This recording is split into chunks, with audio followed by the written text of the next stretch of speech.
Bismillahirrahmanirrahim. Assalamu alaikum. My name is Hassan, and today we are going to set media cache management for Adobe Premiere Pro.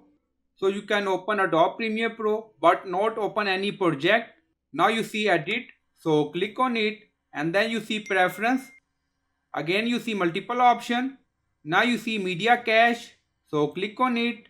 So we are going to set media cache management. Now you see option and we are in media cache.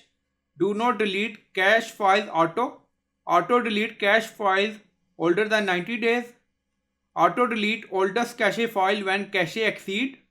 So you can select option according to requirement like this and then click on OK.